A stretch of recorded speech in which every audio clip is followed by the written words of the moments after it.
They sold her for rotten fruit on the black market, but one human saw her true worth.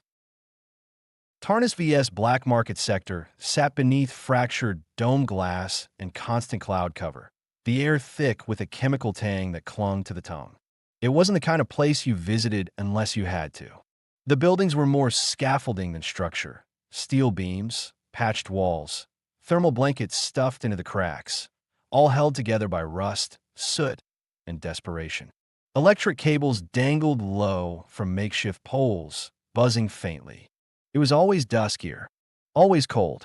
Michael Varn adjusted the strap of the worn satchel on his shoulder as he stepped off the shuttle platform, his boots sinking slightly into the oil-stained mud that passed for a road. 36 years old, lean, weather-toughened, eyes sharp from long nights on the edge of nowhere. He moved with purpose, but not speed. No one moved fast here. Fast made people nervous. He was supposed to be here for one thing: parts. His ship, an aging cargo freighter barely holding together, had taken a hard knock on reentry last week. Left stabilizer was shot. He'd scraped together what credits he could, hoping to find someone in this pit of a sector who'd trade for what he needed. He wasn't in the mood to negotiate. He didn't want conversation, and he definitely wasn't looking for anyone else's problems. But as he passed through a narrow corridor between stalls, shadows thrown across warped metal by overhead flood lamps, a sound stopped him. It was low, quick, a breath more than a cry. It wasn't loud enough for anyone else to hear, but it was there. Not an animal, not machinery. Michael turned his head toward the noise. Something had gone still inside him. His eyes scanned the corner of the alley. Among the crates and debris, beneath a flickering lamp that buzzed and flared unevenly, he saw her. A girl, not a child, but barely out of adolescence. Knees pulled to her chest, arms behind her back, wrists bound. Her skin was a deep shade of blue-violet, dulled with grime and frostbite. Her silver-white hair hung in matted sheets across her face and shoulders. The metal collar around her neck was rusted, cracked at one side. A number had been scribbled on her upper thigh with fading ink. No name. Her clothing consisted of a frayed wrap across her hips and little else. Her legs were bare, bruised, one foot clearly wounded, split and swollen where the ankle cuff dug in too tightly. No shoes, no warmth, just a pallet soaked from underneath by mud and leaking oil. Michael hesitated. He knew better than to stop. He knew what these stalls were. What was sold here? Most of it barely legal even by Tarnis vs. decaying standards. Flesh trades were common. Usually slaves discarded from fertility programs, often labeled defective or undesirable. Breeding failures, malfunctioning assets. But this one, she hadn't even been presented.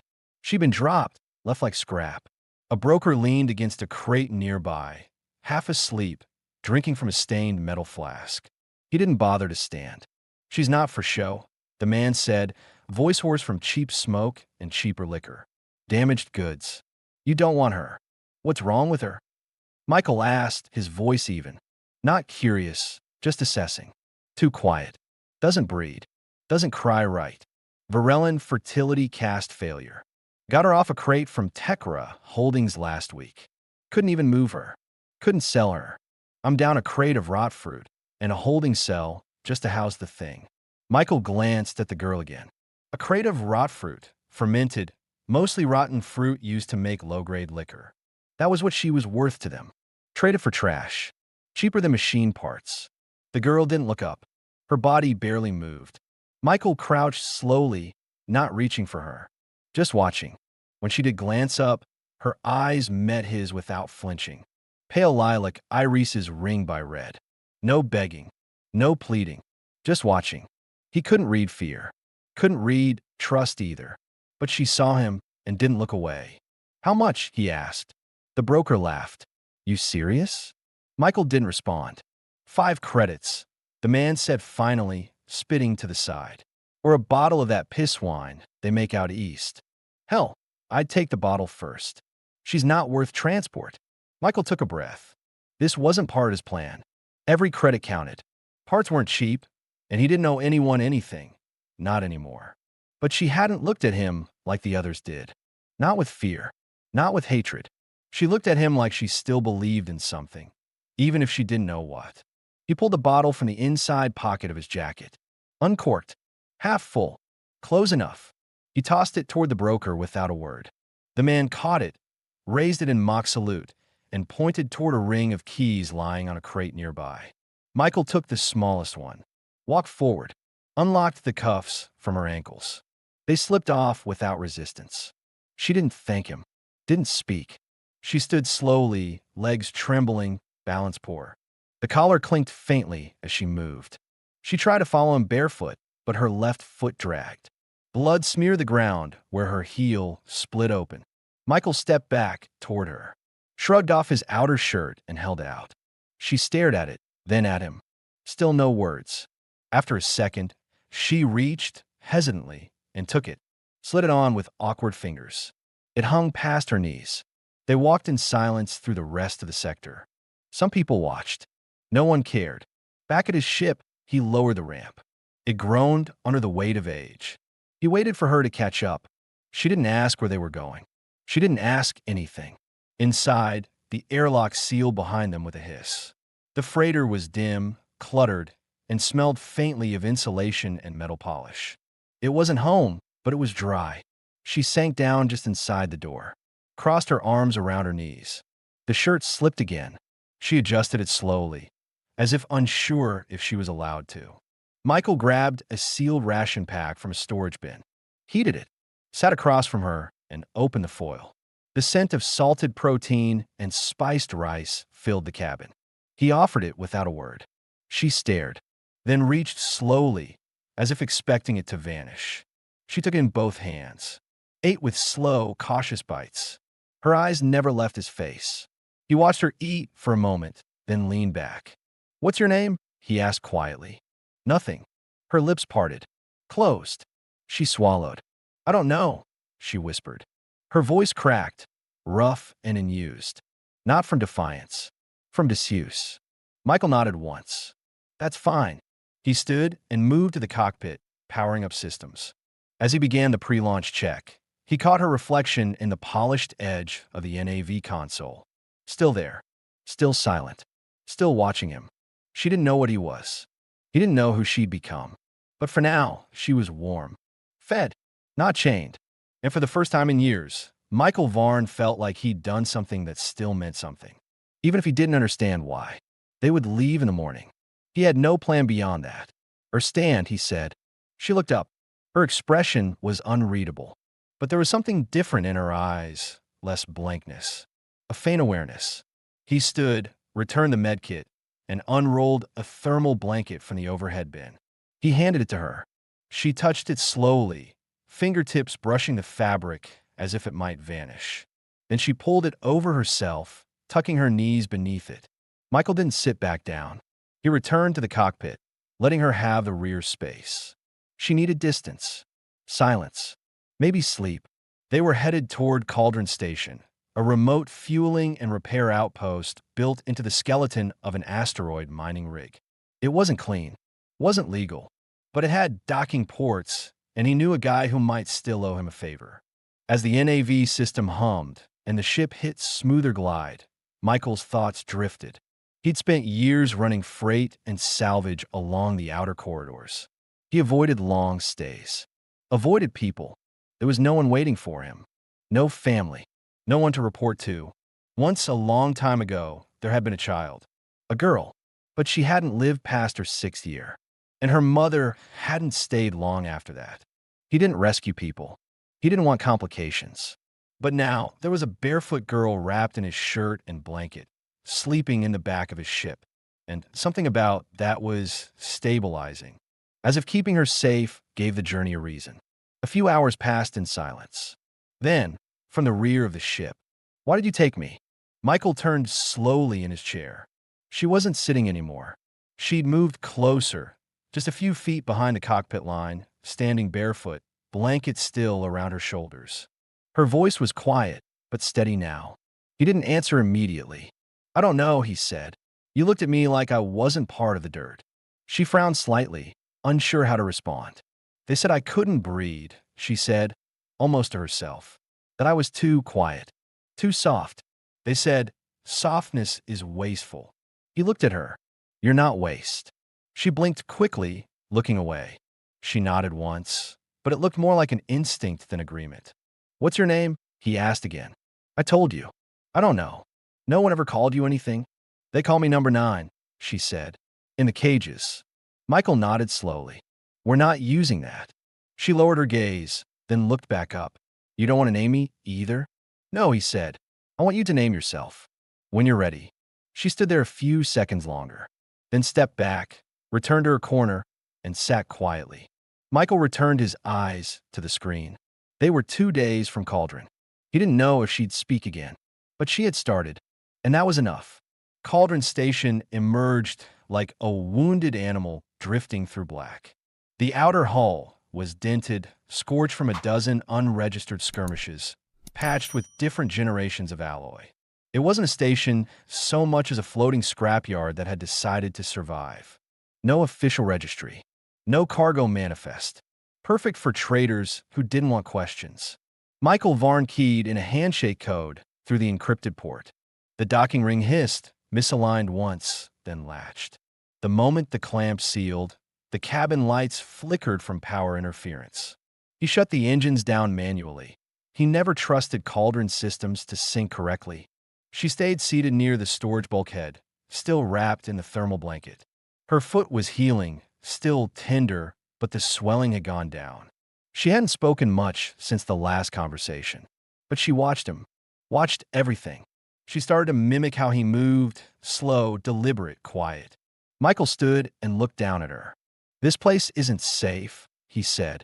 I know a man here. I'll be back in under an hour. I need you to stay hidden. Her face tensed slightly. They'll take me, she said. It wasn't a question. It was a memory. He nodded once, understanding, then knelt and slid open a floor compartment beneath the rear sleeping berth. It was barely large enough for a person, padded with a cargo wrap and lined in old heat-reflective foil. I used to hide smuggled tech in here, he said. No one checks this part. She looked down into the space, then back at him. I'll lock it from the outside. Only for an hour. Then I come back and open it. No one else. You trust me? She didn't answer right away. Her jaw tightened. Then she nodded. Slowly, wordlessly. Michael held out his hand. Not to grab, just to offer stability as she stepped in. She reached out, fingers brushing his palm before pulling away, and lowered herself into the space. The blanket stayed around her. He handed her a water pouch and sealed protein bar. He closed the panel slowly, careful not to make noise. It clicked shut. Michael stood, exhaled, and grabbed his sidearm. Cauldron's corridors reeked of coolant, solvent, and unwashed cloth. Faded light strips hummed above, and every third panel flickered. Most people here kept their heads down, mercenaries on downtime, smugglers between runs, buyers looking for the kind of cargo that didn't talk. Michael moved with confidence, but no arrogance. He passed through 2 security hatches, flashing a salvage guild chip, expired, but no one cared. Finally, he reached a side hangar marked with red chalk symbols. He knocked twice. A voice called out, Michael Varn, still breathing. Sometimes, he muttered, stepping inside. The room smelled like fuel and fried soy oil. Len Gorin sat on a stripped-down engine block, wiping his hands on a scarf. He was heavier than Michael remembered, face grayer, but his eyes were sharp. You're early, Len said. I need stabilizer parts and a clean fuel rod. You're not hauling organics anymore. Why push the ships so hard? I picked up something I can't leave behind. Len raised a brow. Something or someone? Michael didn't answer, just pulled out a credit chip and placed it on the table. Len sighed. Your timing's bad. Station marshals came through yesterday. Shook everyone down, looking for Varellan fugitives. Fertility runaways. Michael's body stilled. Did they find any? Not yet, but they'll be back. They've got bounty slips from Tekra Bioindustries. Big payouts. Michael lowered his voice. If you saw someone like that, say a girl, marked as discarded, what would you do? Len frowned. You know how this place works. Most just sell them back. Michael stood. You're not most. Len looked away. No, I'm not. But I'd still tell you not to linger. He handed Michael a worn toolkit with 2 parts inside. Fix your bird and leave tonight. Dockmaster's shift ends in 5 hours. After that, the bounty men run their own patrols. Back on the ship, Michael sealed the door behind him and immediately dropped to his knees. Opened the floor panel. She was still there, awake, alert, holding the protein bar but untouched. Her hands trembled. "I said an hour," she whispered. It felt longer. "I came straight back," he said. Her eyes searched his. "They're looking for me, aren't they?" He didn't lie. "Yes." She swallowed, her expression unreadable. "If they find me, they'll sterilize me. Or dissect me." Michael's jaw clenched. "They won't." She exhaled shakily and reached up. He helped her out, guiding her back to the floor gently. She sat, gripping the edge of the panel with one hand. "I was born a birthing pod," she said quietly. "No mother, no father, just monitors. They fed us sedatives and hormones and silence." Michael listened. He didn't interrupt. "They said I wasn't fertile enough, that I didn't respond to the male bonds. I was too passive, too quiet, a defective product." He stared at her, and for the first time, something flickered in him that wasn't just sympathy, it was anger. Not explosive, cold, focused. "Then they sold you for rot fruit." She nodded. "I want a name," she said. Michael blinked. "You have one." She shook her head.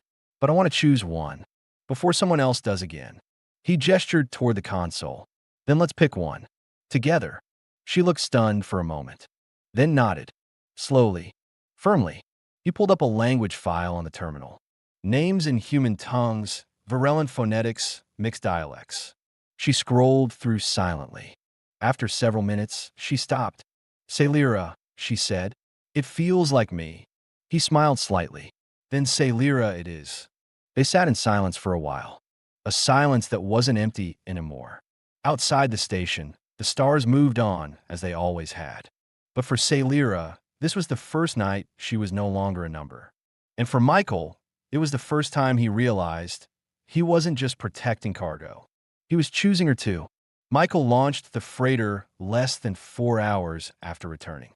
He didn't wait for Len's full clearance. Didn't check the fuel rod twice. He just punched the ignition and pushed the engines until the station's silhouette vanished into the dark. Celira sat in the co-pilot's seat this time.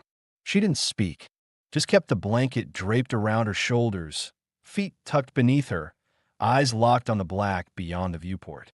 The NAV system stuttered once, too much power draw on a damaged port, but Michael managed to reroute through auxiliary. Not ideal. They need a ground somewhere soon. Real repairs couldn't be done mid-flight. And Cauldron was behind them now, closing its doors. 3 hours out, the warning light came on, overheating in the left primary engine. Michael cursed under his breath. He scanned the nearby systems and found one. Mining rig 11CG, abandoned 7 cycles ago when the ore veins dried up. Not pretty, but atmospheric. Landable, maybe even warm. He keyed in the descent path manually.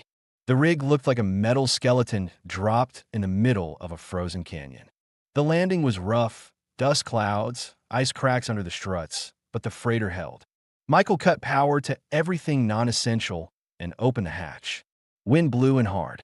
Bitter, dry, sharp enough to sting the skin. He looked at Celira. "We need shelter while the engine cools." She nodded, stood without question, and followed him into the cold. The exterior walkway had collapsed long ago, but the lower mining tunnel was still intact. They moved through it carefully, Celira limping slightly on her left foot, Michael scanning with his sidearm in hand. The tunnel opened into an old worker's rest chamber, half buried by fallen sheetrock and cracked plastic benches. But in the center, by some miracle, the emergency heat unit was still intact. Michael powered it on. A low, red glow spread out slowly, humming as it activated. The chamber filled with dry warmth, cutting through the wind that still howled outside. Celira sat cross-legged near the heat core, her skin catching the glow in soft pulses. Her eyes were distant. Her fingers rubbed the edges of the blanket, as if trying to remember what comfort meant. Michael sat across from her. They didn't speak at first. After a while, she said, You didn't ask what I meant when I said they sterilize failures. I figure I shouldn't. She looked down. They keep some of us alive. For testing. Or training units. But the ones like me, the ones who don't respond, they break us down. Sell the tissue. Turn the rest into fertilizer. Michael's jaw locked. He didn't have words for that. He didn't try to find any. I thought, she continued, her voice steadier than it should have been, if I curled small enough, quiet enough, I might disappear. That they'd forget I was there. He looked at her through the firelight. I didn't forget. She glanced at him. That time, she didn't look away. The silence between them shifted, no longer distant, no longer cold. Just careful, human. Later, when the heater dimmed and the wind outside began to rise again, Michael unrolled a tarp blanket and lay down on one side of the heat unit. He didn't ask. He didn't offer. He simply gave her space. He closed his eyes.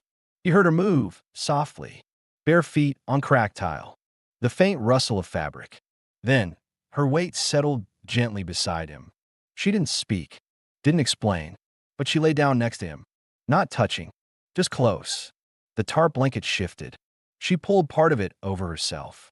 Her shoulder brushed his. She exhaled, long and deep, and he heard it shake. Just once. He turned his head slightly. You sure? She nodded. I want to remember what it feels like to sleep next to someone who doesn't want something from me. Michael didn't answer. He reached out, slow and careful, and rested his hand on the blanket. Not on her, just close. He felt her hand find his in the dark. Not grasping, just resting there. They stayed like that through the night. No words, no fear, no heat between them beyond what they shared for survival. And for the first time, Sailira slept through the full night. And Michael, somehow, didn't dream. Outside, the wind howled on through the canyon. But inside, they were warm. They left the mining rig at first light, the engine barely holding stable under low-output thrust.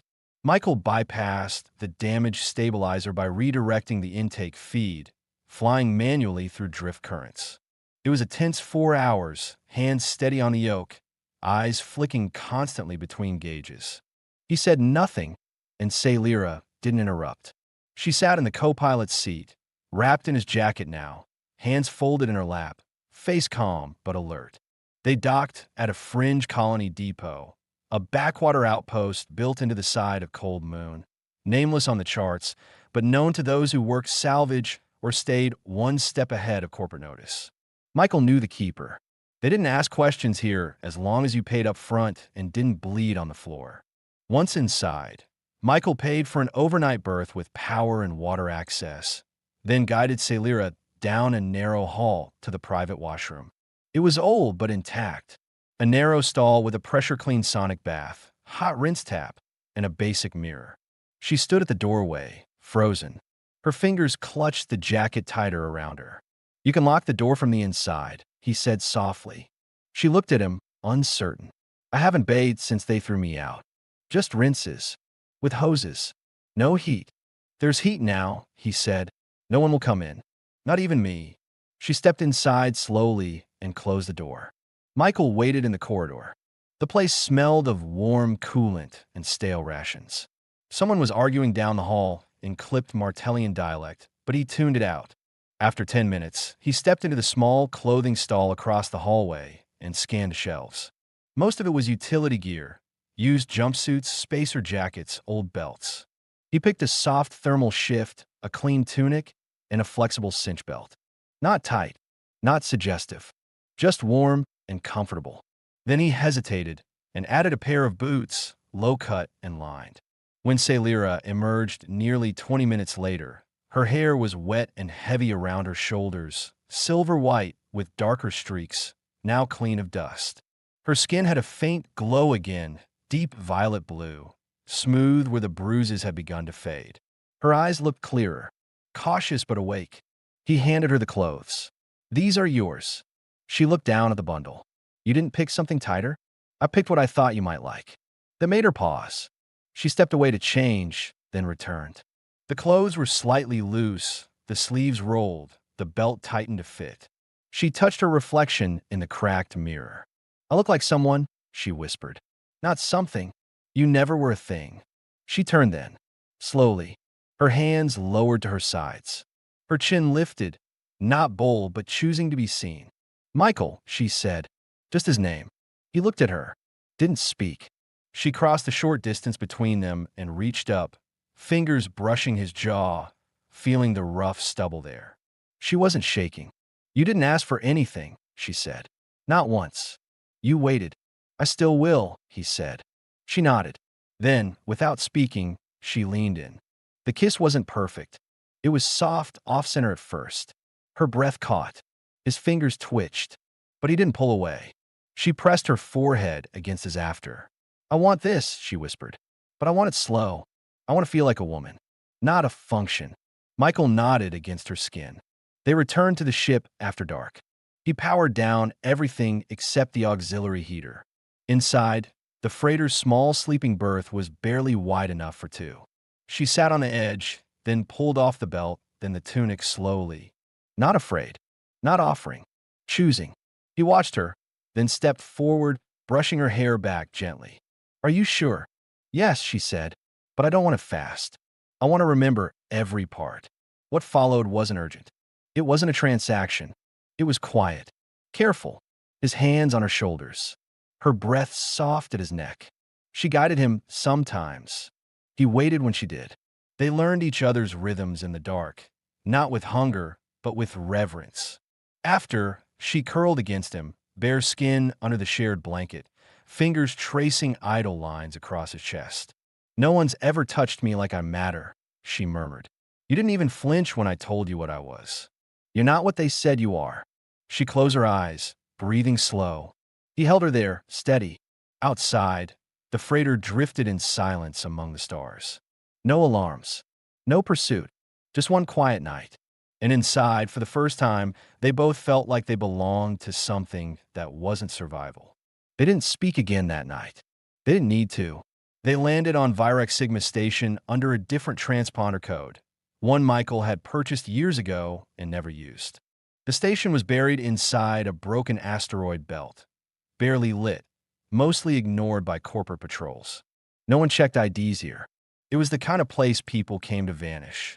Michael led the way through the lower levels. The clinic they needed wasn't listed. It didn't need to be. Those who came here already knew the route. Down an unlit maintenance shaft, past 3 silent doors, into a narrow passage behind a decaying cargo dock. A sensor scanned their shadows, then opened the wall. Inside, the room smelled of sterilizer and plasma torch residue. A man in a gray coat looked up from a cracked datapad. His hair was white, not from age, but from a chemical burn, and his right eye flickered with static from a faulty implant. He didn't ask for names, just nodded. You bring her registry printout? He asked Michael. Michael shook his head. She doesn't have one. Just the mark. Left thigh. Number 9. The man grunted. Tekra batch. Fertility discard, Michael said flatly. The man turned to Celira, who stood beside Michael, head high, arms at her sides. She wasn't flinching anymore. She didn't hide behind blankets now. You understand what this is? The man asked her. Once I wipe your record from the vault relay, you don't exist. Not to Tekra. Not to the border scans. You become ghost class. No recovery. No reversal. I want that, she said quietly. I was never real in their system anyway. The man shrugged and typed into his terminal. Take the collar off. Michael reached up, fingers brushing the rusted metal at her neck. The clasp had jammed long ago. He had to pry it open with the edge of his multi-tool. It snapped free with a loud metallic crack. Celira exhaled, slow and steady. She didn't touch her neck. She let it breathe. Michael tossed the collar into the wall furnace. It vanished in flame without a sound. The man handed her a small black chip. Your new ID stub, he said. Encrypted.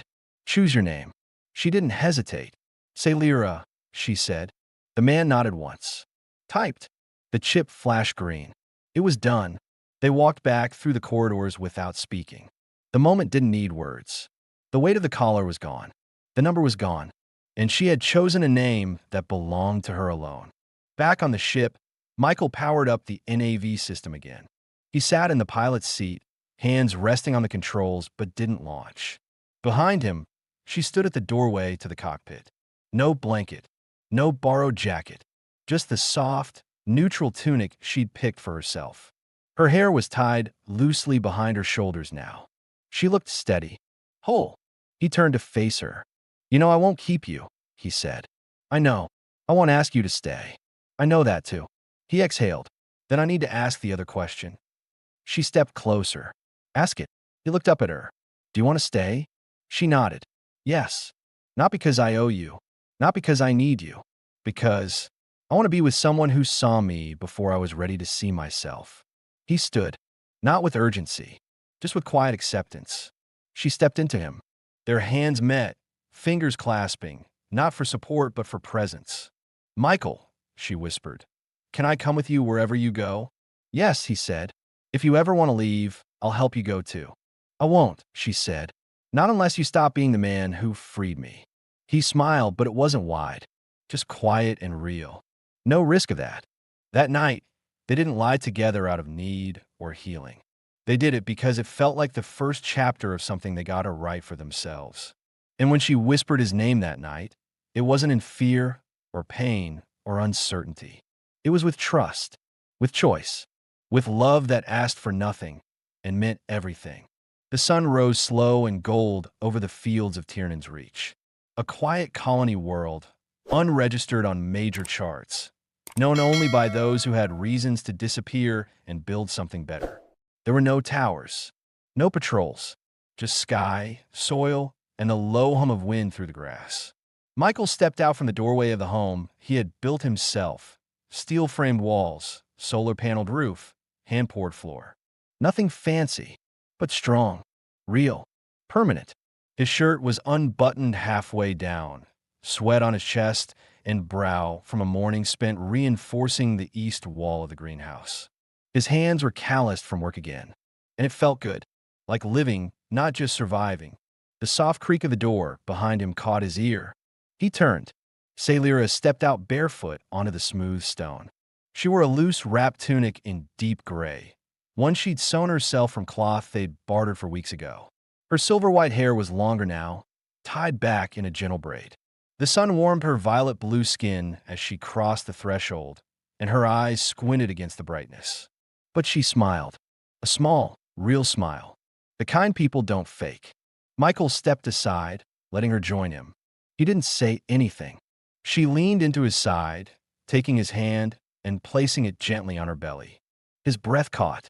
He looked at her. "You're sure?" She nodded. "I checked twice." He didn't ask how. She'd learned to use the terminal in the med room faster than he expected. She was sharp like that, always observing, always adapting. His hand stayed there, over the soft curve that hadn't been there just weeks ago. It was early, but not uncertain. She placed her own hand over his. "I was afraid," she said, "that maybe they were right. That maybe I couldn't, that I was broken." "You're not broken. I know that now," she said, "because I was never made for them." Michael didn't speak. He kissed her forehead, pulled her gently against his chest. She rested there, eyes closed, her fingers curled into his shirt. They stood in the doorway for a while, just breathing. Inside the house, a simple wooden cradle sat against the wall, unfinished. He'd started carving it last night, using the tools he never thought he'd use again. Salira stepped back finally. She looked around the homestead, the soil beds, the water barrels, the low fence Michael had built to mark the edge of the land. Then she looked back at him. "You didn't save me," she said. "You just saw me. And you walked out of the cage yourself," he said. "I just kept the door open." She reached for his hand. "I want to raise this child with no numbers. No collars. No caste. Just a name. A real name. We'll choose it together," he said, "like we chose everything else." She pulled him inside, slow and easy. They sat on the edge of their bed, soft worn sheets, windows open to the wind, and curled into each other. His hand stayed on her belly. Her breath slowed against his chest. And in that stillness, with no alarms, no system tracking them, no names forced on them, Michael understood. This was home. Not the land, not the roof, but her, the life growing quietly inside her.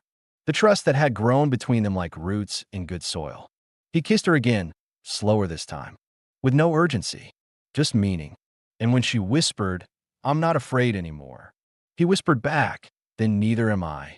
There were no more cages, no more records, no more numbers, only names, only hands, only future, and they would never be alone again. Not ever. Morning light filtered through the curtain seams, soft and golden, dust particles drifting in the warm air like slow-falling snow. The house smelled faintly of roasted grains and sun-warmed wood.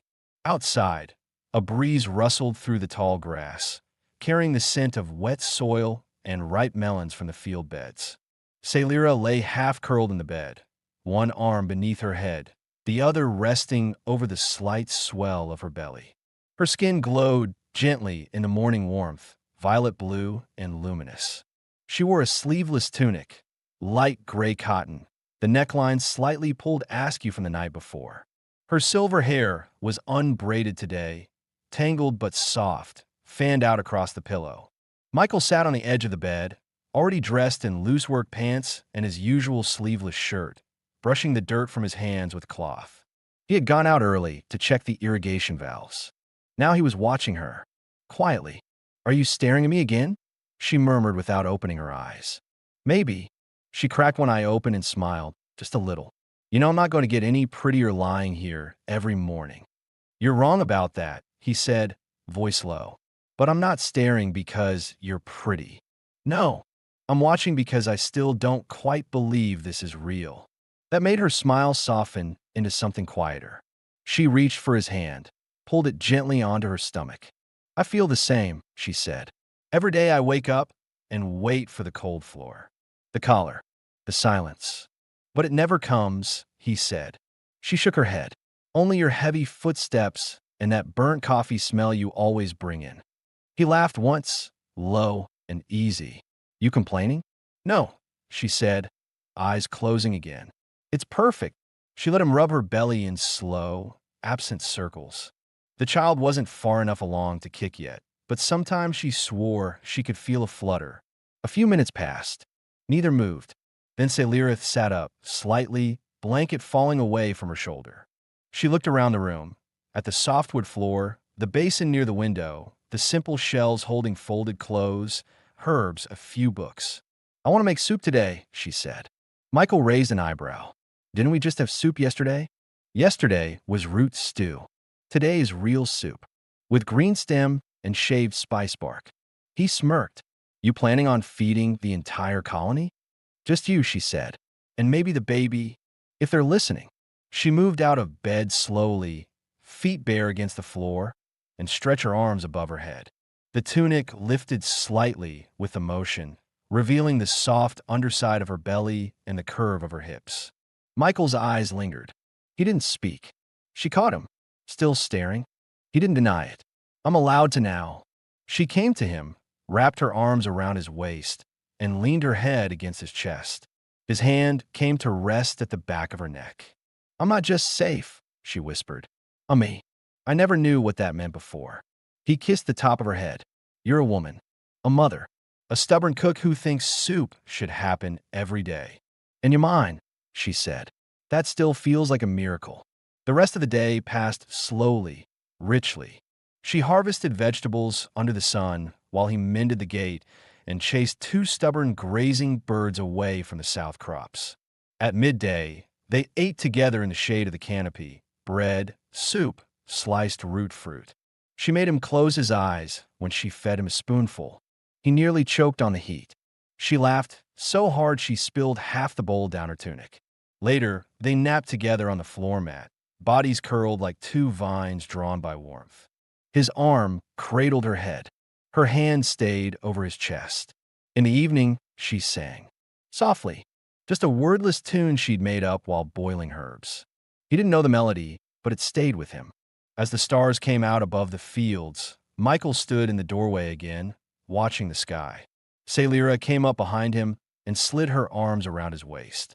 "I never thought I'd want a lifetime," she said. "Now I don't want anything less." He turned, kissed her deeply, slow, steady, nothing rushed. And under that wide-open sky, holding the woman who had once flinched from her own name, Michael Varn understood something he never dared to hope. They hadn't escaped into survival. They had arrived at a life. And it was good.